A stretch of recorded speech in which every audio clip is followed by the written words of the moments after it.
lot of us homeschool our kids because they're wired differently. We talk about neurodiversity a lot these days, but we don't often hear about autistic burnout. Today, homeschool veteran Maureen Wittmann is here to discuss homeschooling and autistic burnout. Stay with us. Welcome to Homeschooling Saints, the podcast that helps you create the homeschool you love for the people you love. Our host is Lisa Mladinich, a Catholic life coach, TV host, best-selling author, and an instructor at Homeschool Connections. Before we get started, remember to subscribe to this podcast so you never miss an episode. And if you're watching on YouTube, click the bell to join our channel. Hello and welcome. I'm your host, Lisa Mladinich, and today we're talking with Maureen Wittmann about homeschooling and autistic burnout. Maureen Wittmann is a homeschooling author and speaker going on 20 years. She's the co-editor and contributing author of A Catholic Homeschool Treasury, The Catholic Homeschool Companion, For the Love of Literature, and she's co-editor of Why Should I Learn This? Maureen is a wife and mother of 7 children who were all homeschooled and live and work successfully now as parents in work such as nursing and law administration and more. She's a grandmother of 9 beautiful grandchildren. Grateful for all the homeschool parents who have helped her over the years, Maureen is passionate about giving back to homeschool families through Homeschool Connections and all of its wonderful ways that it blesses families in the thick of it. You can find Maureen at homeschoolconnections.com. Just look for the 2 directors. Welcome back, Maureen. It's always so lovely to talk with you. Thank you, Lisa. It's always lovely to be here with you. Thank you. And you know, the reason this all started, I want to give a shout out to somebody really special who reached out to me on Facebook after hearing an episode that we did with Ginny Cochis on neurodiverse kids. And Aimee O'Connell is the person who reached out to me, and she started an apostolate called Autism Consecrated. And she does that with an autistic priest. It's completely free, all the resources. There's no monetization at all. And she just reached out and said, hey, I'm an autistic person. I run this apostolate. My children are autistic. And I don't want to be interviewed. That's not something that I can do, that I feel comfortable with. But and then she just poured out resources, and we started to have this great conversation by email with Maureen and I and Aimee about how important these topics are. And so we're talking today about autistic burnout, not as experts, but as moms who care about this issue and who have been given a nice little nudge by Aimee O'Connell and Autism Consecrated. And we'll have some of her resources in the show notes. So, Maureen, thanks again for being here and for being willing to kind of go through these resources together and talk about what's important to share. Is autistic burnout even talked about that much? No. It's really not. Both you and I, Lisa, have family members who, are high-functioning autism. And until my family member, fell into this, very serious autistic burnout, also sometimes called meltdowns or exhaustion, I really didn't know anything about it. I mean, over the years, we were educated in many areas of autism, helping our loved ones do things like being able to practice their social skills, right? Establishing routines, managing their, many of them have sensory sensitivities, or helping them to establish routines, and we learned as family members to practice patience and, be careful how we spoke to them to make sure they understand what we're saying. For example, double meanings, right? If I say, what's up? They might look up. So, we learned all those things, and our family was pretty interactive about that, but no one ever talked about autistic burnout. And so when it did happen, we didn't see it coming and didn't do what we could have done, to help this person prevent it. So I think it's a really important topic, and I'm so glad that, it was brought up to us, and, we were asked to talk about this because I think every homeschool mom who's dealing with a child on the spectrum needs this information. Yeah. And as you and I were reading the articles and reflecting and going back and forth about this, so many people were coming to our minds. Your family member and friends, also family in my case as well, where I can think back now on times when I saw them suddenly become really deeply immobilized and in a lot of pain. Yeah. Would you please talk about what are some of the signs? Yeah. So, I don't, the terminology not homeschool burnout, but that's another topic. Autistic burnout, I don't know if that's really very descriptive, because it's kind of what you were just saying, where it's almost like shutting down, right? They have pervasive fatigue. Their sensitivities are even more increased. They lose some of their functioning, their executive functioning.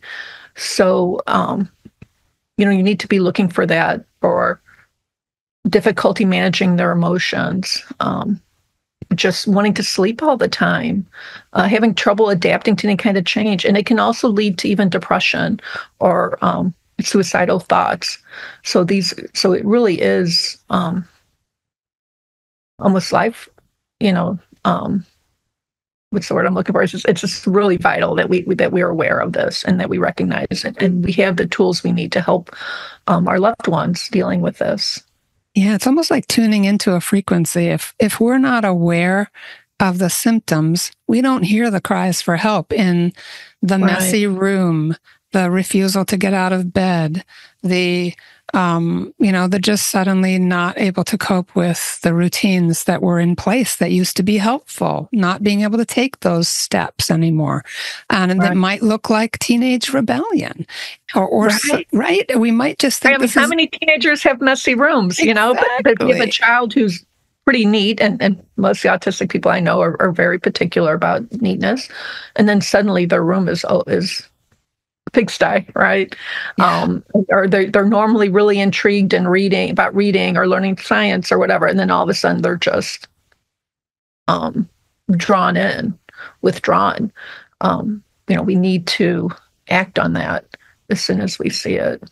Yeah, and one of the things that Aimee points out is that many high-functioning autistic people have gone to their social skills classes and done a lot of hard work in fitting in and not having distracting tics and things like that, and being able to read facial expressions and all of that. And you mentioned not being too metaphorical in the way you speak with them, because they're more literal, but just all the work that they do to fit a round peg into a square hole, right? But that takes a toll over time. They become chronically exhausted from having to mask like that. So, wow. So how can we help? What are you seeing, Maureen? Well, first of all, that's what you just said is so important for us to recognize that, the term masking. So if you're not familiar with that term, it's the way an autistic person masks their autism. I mean, they're withholding their tics. They're really thinking hard about how they reply to people and social cues and all that. And they're working so hard to mask their autism that, right, like you just said, becomes exhausting. And so that can be one of the things that leads to autistic burnout. Life transitions. So, they have major life changes. You've moved, or they've started a new job. They're transitioning from teenagerdom to adulthood. There's a death in the family. All these things are major life transitions. And, in my family member's case, 3 or 4 of those happened all at once. Oh. And, and everyone thought, oh, he's doing great, and really functioning well. We're so proud of him, and not stopping and thinking all these things have happened. How is he going to deal with that as an autistic person? Because again, we had not heard of autistic burnout. So that's something that can lead to it. Masking, again, maybe unrealistic expectations, either from their family or their school or their jobs. So, if you're going to work, or if your child's going to work for someone, it may be important to let their supervisors know this person is high-functioning autism. So, you may need to be a little more patient or make these accommodations for them. Same with the school.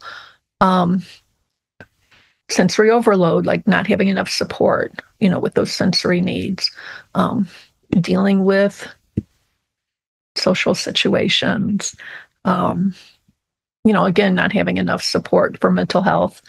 Are they getting therapy or have you talked to your medical doctor about this? If you have a child who is high functioning autism, have you talked to a medical professional?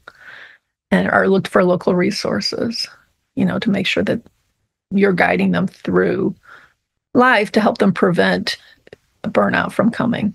And sometimes there's nothing you can do about it, and it'll happen. Mm-hmm. And then at that point, you need to be prepared to provide the resources to help them get out of it. And it can take a long time. It can take a year. It can take weeks. It can take months. It just depends. Yeah.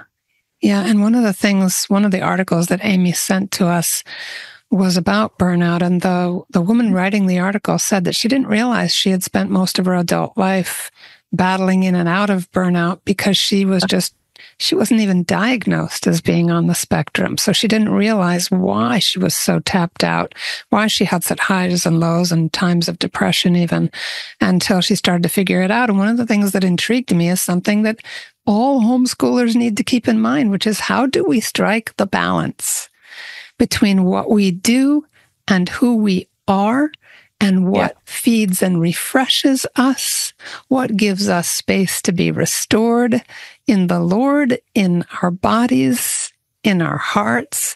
That self-knowledge, which the family can help an autistic child to begin to discover, is important for all of us. What are you seeing in that whole area of self-care or other ways that we can support? Well, I mean, first of all, it's really hard to find that balance. Like, I need to challenge my child. I need to make sure they're the best they can be, but I don't want to push them so hard, right? For example, if I have an autistic child, pushing them into burnout. And I should say that, you can do everything right and it can still happen. So I just want to make sure parents don't beat themselves up. Great point. You're doing the best you can. And if this happens in your family, that's okay. Just meet your child where they're at and give them the help they need. We're going to take a short break to hear back from our sponsors, including Maureen Wittmann and Homeschool Connections, and we'll be right back with Maureen talking about homeschooling and autistic burnout. Stay with us. Hi, I'm Walter Crawford. And I'm Maureen Wittmann. We are the co-founders of homeschoolconnections.com and proud sponsors of the Homeschooling Saints podcast, which is here to help you homeschool more joyfully, more easily, and more effectively. We want to thank you for listening. And we invite you to check out our courses at homeschoolconnections.com. And now, back to our program. All right, we're back with Maureen Wittmann, and we're talking about homeschooling and autistic burnout. So some people listening may be concerned that it's going to happen, or maybe they're starting to think, wow, I think this is happening with somebody I love. So what do we do when burnout starts to happen? Yeah, so there are a number of things you can do. I think probably the first thing is, make connections with knowledgeable people, right? So this may be other autistic people, or family, friends, local community, maybe your local homeschool community or online community. If your child has a therapist, or if you have a family therapist or Catholic therapy or something, reach out to them, or a life coach like you, Lisa. Friends, start reaching out to people for help. If you don't know what to do, find people who do. Maybe research different resources where you live. So for example, here in Michigan, we have the Michigan Rehabilitation Services, which I've been told by a couple of friends, they've utilized their services, and they provide great resources for high-functioning autistic individuals, from job training and, psychiatric, whatever they need, you're right, to pull them out of this burnout. So, start researching, seeing, what is available where you live, and make those connections, because you need emotional support, you need spiritual support. Maybe it means speaking with your parish priest or other religious. Make sure you're praying. Gosh, right? I mean, it's probably the number one most important thing. Is pray for yourself that you can provide the help that's needed, as well as praying for, your child or family member or friend who's dealing with this. So, first and foremost, pray. Create a supportive environment for this individual. So maybe just letting your child know, I am here to help you. I am here for you. Tell me what you need from me. Or here's what I would like to do. What do you think? Maybe it means creating a sensory friendly environment. So one of the symptoms of that we talked about previously of autistic burnout is, increased sensitivity. So maybe they're just really bothered by noise, or, if you live in a big city, that might be difficult. So, maybe reducing noise or visual stimuli, just helping them with that. And again, asking them, like, what do you need me to do? They know it bothers them. What can I do to create a more friendly home environment for you? And educate others, right? Because some people don't know better. They don't know what your child needs. So, you want to foster greater understanding and foster more acceptance. So, not just educating yourself, but educating yourself or others as well. Mm-hmm. Yeah. Promoting self-care. So, encourage your child to take breaks, make sure they're getting enough rest, but also getting out of bed and doing things, not too much rest. They need to be active, right? And get going again. Maybe that means pursuing a new hobby, or, maybe do they love music? Maybe encouraging them to, go to a concert or buy a new record, or, maybe it means reading a book together, or, trying to spend time together, but not so much that you're, again, overstimulating them. So it's hard. Mm-hmm. Right. It's a fine line between helping and overstimulating them, but work on that, teach them how to set boundaries, teach them how to say no, that's an unreasonable demand, teaching them what their triggers are. I mean, what is it? Maybe you need to sit down and talk about, like, what triggered this meltdown, this breakdown, this burnout. What was the trigger? So that in the future to avoid that, and working together as a family to do that. And again, like, recognize that, you can do everything right, and it can still happen. So I just want to make sure no one beats them up when this happens, whether it's the child or the parent or caregiver, whoever.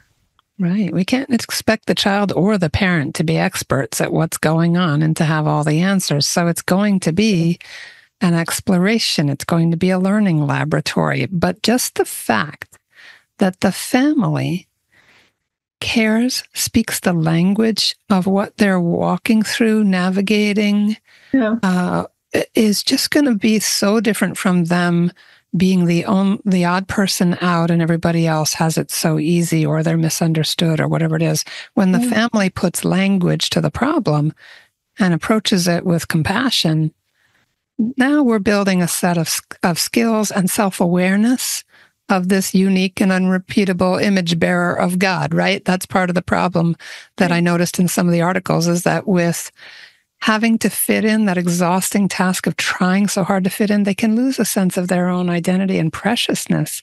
And so everything that you're saying, Maureen, to me, what it adds up to is an affirmation. It doesn't have to be perfect, but it's coming alongside. It's caring. Letting them know that you love them. And it can be hard. I mean, right? Because autistic people typically don't know how to express love the same way that we express it. They express it in different ways.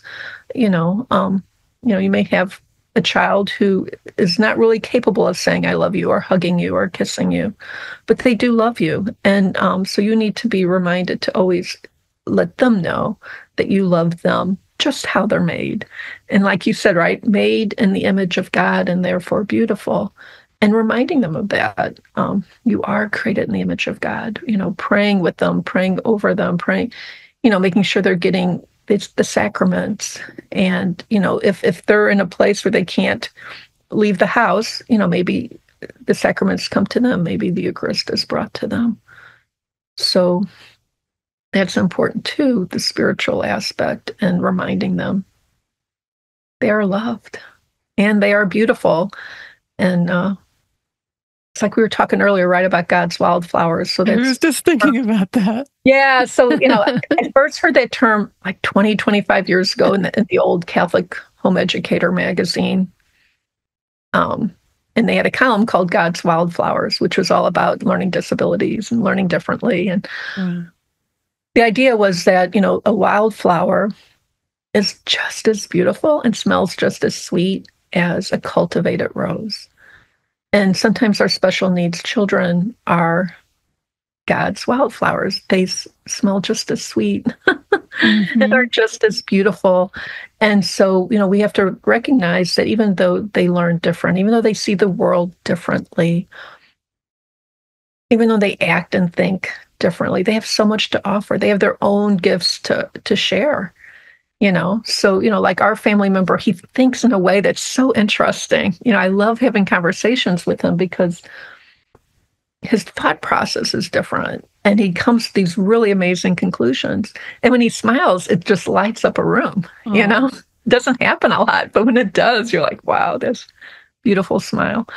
Wow. So, recognizing their gifts as an autistic person, that autism can be a gift, and some of the greatest minds and we're autistics or are artistic, or, the guy in the cubicle writing the code that makes Zoom work may or may not be autistic, right? Yes. I majored in mathematics and computer science in college many, many years ago. And a lot of my fellow students were definitely on the spectrum. Yeah. We didn't call it that then, but they were. And, right, they have so much to give. Yeah. Because they do think differently. That's right. So, just reminding them and letting them know that, just because they think differently than me, they're not any less special. Yeah. And by having these conversations with them, we help them learn to advocate for themselves. We give them a bedrock of confidence that being neurodivergent is not a being wrong. It's just another way of being, right? And so then they can walk into a world where people might initially find some of their mannerisms or behaviors a little strange and say, hey, look, I'm neurodivergent, and you're going to notice that I do this sometimes. But I'm happy to be here and looking forward to, collaborating with you, or whatever that might be, like helping them to be okay with themselves. Well, that will put other people at ease, and we'll make big strides if more of this is happening in the family, of just that kind of natural advocacy that happens when we speak each other's language and are willing to step into each other's worlds. Right. And if you have someone close to you who's on the autism spectrum, I think it makes you a more kind and caring person when you meet others like that. Like, oh, autism. Mm-hmm. So I know to be a little more patient. I know to listen a little more carefully or be careful with my words. So it helps us to be, a little more thoughtful in how we deal with other people. And we're reminded constantly that everyone is different. No one's just like me. And that's one of the beauties of homeschooling, I think, is that we can be who we are, right? There's no pressure to fit that square peg into that round hole. We're loved as we are. And so that is one of the beauties of what we're doing as home educators. I think that's so beautifully said. So as we're starting to wrap up, Maureen, and you think about the people and the people who are listening, what you just said was so important and so powerful. It gives us, in a way, a soft landing, the way much of our faith does, right? To land in that place of compassion and mercy. Anything else you want to say to those who love somebody who's... Just first and foremost, just really pray for our children and for those around them and the peoples whose lives they touch. Again, make sure we're getting the sacraments and they're getting the sacraments. And, emphasize they're made in the image of God, and, not be afraid to adjust our lives a little bit for them or adjust our curriculum. Right, as home educators, we can adjust the curriculum. Autistic people tend to want to go deeper instead of broad, or, they want to go really into a subject, and letting them do that, and just giving them the space they need to be all that they can be. Yeah. I wonder if this was the result of a very savvy mom, but when I first started teaching academic writing with Homeschool Connections, I had a child who every single sentence, paragraph, short essay throughout the entire course was on one topic. Yeah. But the writing was really good, and whatever was needed in the assignment was done well. But this child had one focus and one focus only, and it was wonderful. It was delightful to read because there was such a passion for the subject. So it might just be, that might just be one of the things that you notice, is that singular passion for something. And it's okay, because you can learn a lot that way. You know, when you go really deep into a subject, maybe you're into trees and you're going really deep into trees. Well, you can learn about all kinds of math and science and art and all kinds of things just from studying that tree. So that's okay to go deep. I always felt it was way more fun as a home educator to go deep into subjects instead of broad, because part of our goal as homeschoolers is to create a love and joy of learning so that they can learn whatever they want later. So if your autistic child wants to go really, really deep, you're giving them that joy to learn. And you're giving them that good feeling inside that will stay with them in the future when it comes time to learn new things. You know what I'm saying? Oh, yeah, 100%. Because they've already had the joy of becoming somewhat expert at something. They know they can do it, and they have all those skills that they've honed in the process. Right. Oh, so good. So nice to see aspects of this as just delightful opportunities as well. And I'm sure that God smiles whenever we kind of trip and fall into something nice like that in the midst of so much that is hard, right? Yeah. And that's, probably what we need to close on is it can be hard. Autistic children have a higher rate of abuse than and just because they're hard. And so it's okay as a parent to say, this is hard. I need to step back, to rely on community, not to, just like mask an autistic person masking their autistic traits can be hard. It can be hard on us if we're masking it and trying, be open about it. Don't be afraid to let people know that you have an autistic child. That it's okay that they're a little different. Don't be embarrassed. You know what I'm saying? Like, it's just the way they are, and celebrate that. Mm-hmm.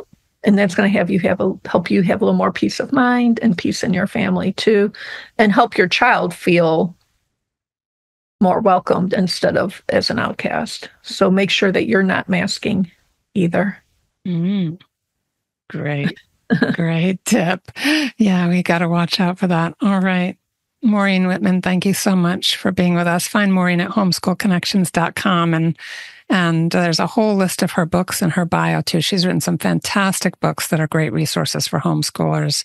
We're so grateful to you for being here with us to talk about homeschooling and autistic burnout, Maureen. Thank you, Lisa. So happy to spend this time with you. All right, everybody. Thanks for being with us. We really appreciate your taking the time to have us in your ears today. Please pray for us. We're praying for you too. God bless you. Bye-bye now. And that's our show for today. Our program is sponsored by homeschoolconnections.com. Be sure to subscribe to Homeschooling Saints and leave us an honest review. God bless you, and thank you for joining us.